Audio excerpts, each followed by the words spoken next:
Assalamualaikum warahmatullahi wabarakatuh. Di pertemuan keempat ini, kita akan membahas materi tentang ukuran pemusatan dan penyebaran. Jika di pertemuan sebelumnya ini, kita sudah mempelajari tentang penyajian data dan distribusi frekuensi. Maka ketika data itu sudah terkumpul, salah satu informasi yang bisa kita dapatkan itu misalkan tentang ukuran pemusatan data. Ukuran pemusatan data ini berkaitan dengan 3 hal. Yang pertama ada rata-rata atau mean, yang kedua ada median, dan yang ketiga ada modus. Nah, ketiga ukuran pemusatan ini bisa digunakan untuk baik data yang berkelompok maupun data yang tidak berkelompok. Data yang dimaksud dengan data yang berkelompok itu adalah data yang memiliki distribusi frekuensi atau kalau di pertemuan yang lalu kita sudah belajar tentang tabel distribusi frekuensi. Nah, itu adalah contoh data yang berkelompok. Kita masuk ke materi tentang rata-rata dulu atau mean.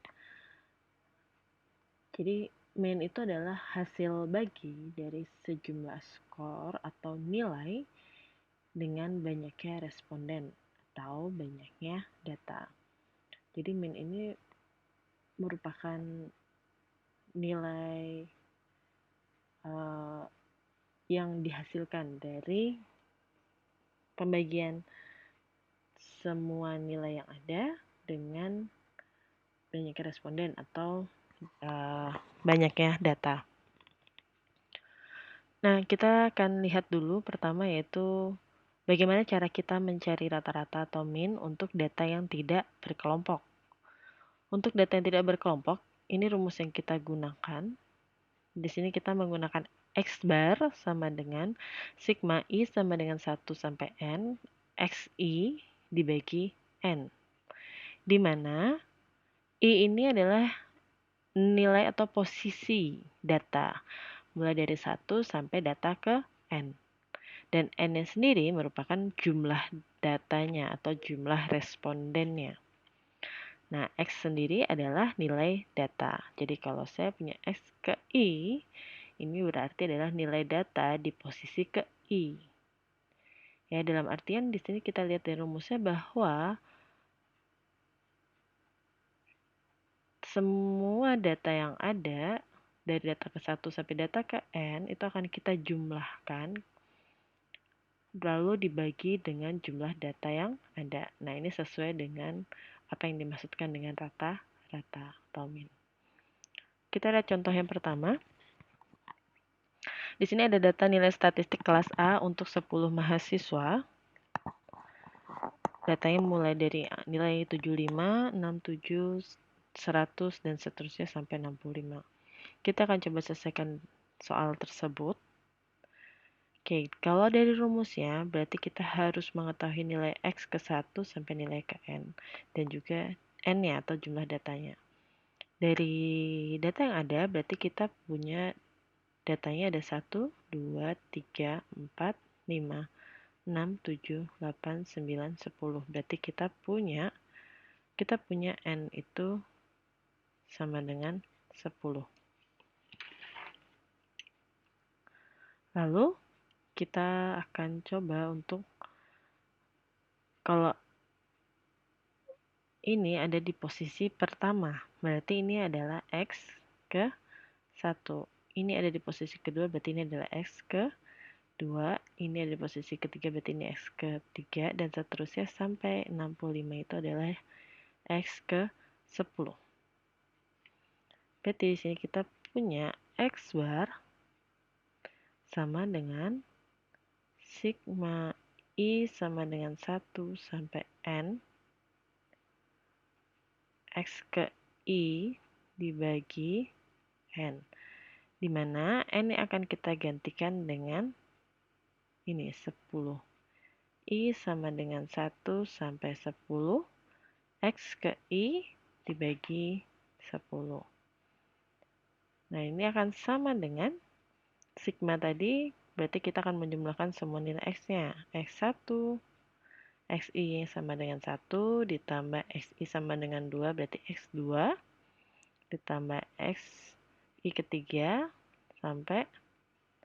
ditambah sampai X ke 10. Ini dibagi 10. Nah, ini sama dengan X1 itu 75. Taruh di sini ya. Lalu S2 67 ditambah 67 ditambah 100 ditambah sampai 65 atau nilai X yang terakhir. Kita bagi dengan 10. Nah, ini hasil totalnya itu adalah 646 dibagi 10, maka kita dapat 64,6. Nah, inilah nilai rata-ratanya. Rata atau min.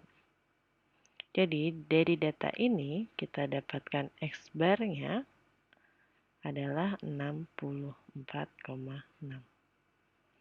Nah, inilah cara mengerjakan untuk cari rata-rata untuk data yang tidak berkelompok. Di sini di slide juga ada. Oh, maaf, tadi harusnya 62,4 ya. Oke, ini salah. Ini kita ganti.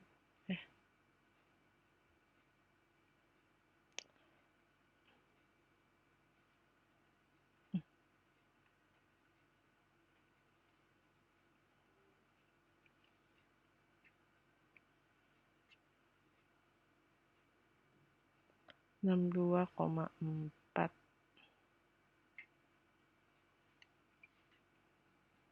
624 berarti 62,4. Nah, ini nilai rata-ratanya. Kemudian yang berikutnya, ketika kita ingin mencari masih untuk data yang tidak berkelompok, tapi data yang tidak berkelompok ini dituliskan dalam tabel distribusi frekuensi. Kalau misalkan di sini kita lihat tabel distribusi frekuensi tidak punya selang nilai kelasnya. Nah, ini dimasukkan data yang tidak berkelompok. Tapi kalau misalkan data yang misalkan seperti ini, kita di sini ada selang kelasnya, lalu ada rentang kelasnya, ini berarti disebutnya data yang berkelompok. Kita kembali ke sini dulu. Jadi dari sini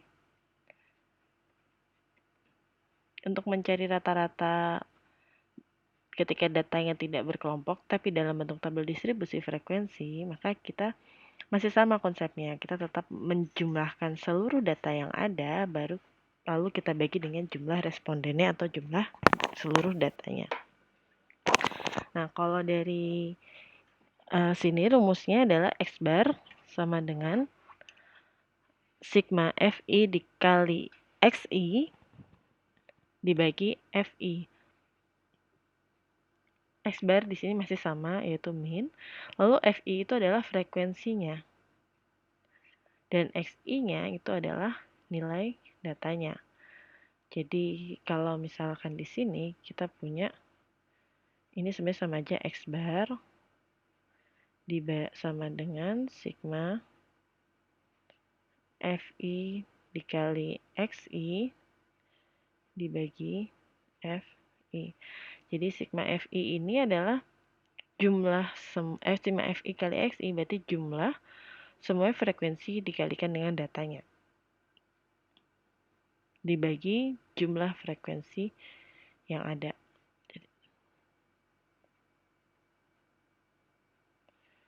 Dibagi jumlah frekuensi yang ada. Berarti kalau misalnya di sini kita lihat, berarti kalau di sini ini nilai X-nya, sedangkan yang ini adalah nilai X, yang ini nilai F. Berarti kita bisa lihat di sini, ini adalah nilai X1, ini adalah nilai X2, ini X3, ini X keempat, X ke 5, dan ini X ke 6. Lalu ini sendiri adalah F1, F2, F3, F4, F5, dan F6. Nah, tadi di sini sudah sigma Fi atau jumlah total frekuensinya. Berarti kita akan punya nilai X bar sama dengan sigma Fi dikali Xi dibagi sigma Fi. Berarti kita akan punya F1 dikali X1 ditambah F2 dikali X2 ditambah F3 dikali X3 ditambah sampai F6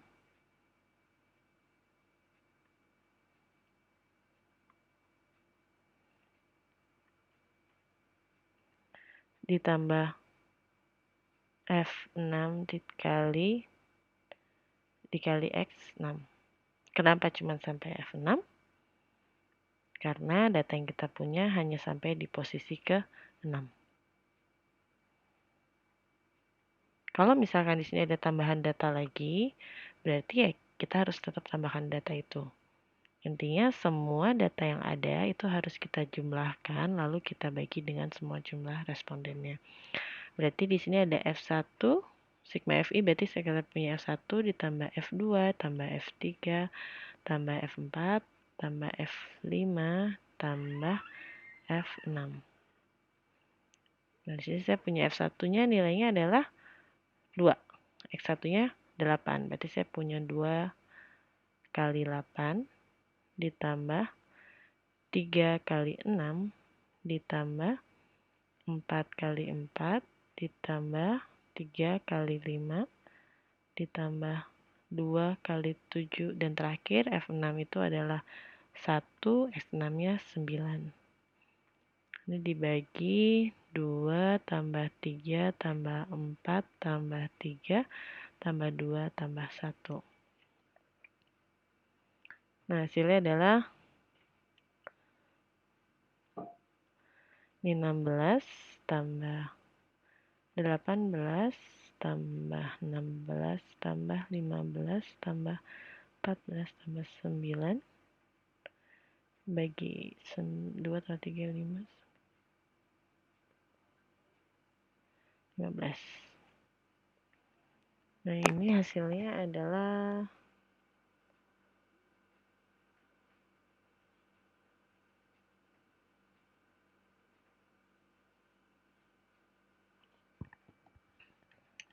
ini saya kalau nggak salah ada 88 dibagi 15. Nah, ini akan sama dengan 79,6. Ya, jadi kalau dari data ini X bar-nya adalah 79,6. Ya, jadi ini adalah cara mencari rata-rata atau min untuk data yang tidak berkelompok, tapi ditulisnya dalam bentuk tabel distribusi frekuensi.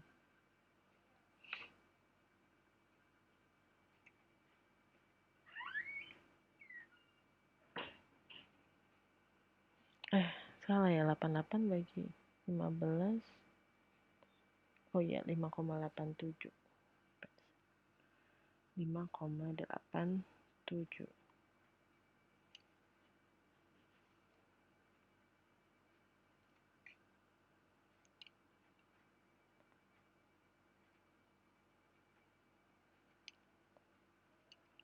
Ini berarti 5,87. Berarti ini adalah nilai rata-ratanya. Nah, ini untuk yang data tidak berkelompok. Sekarang kita akan lihat bagaimana cara kita mencari frekuensi rata-rata untuk data yang terkelompok.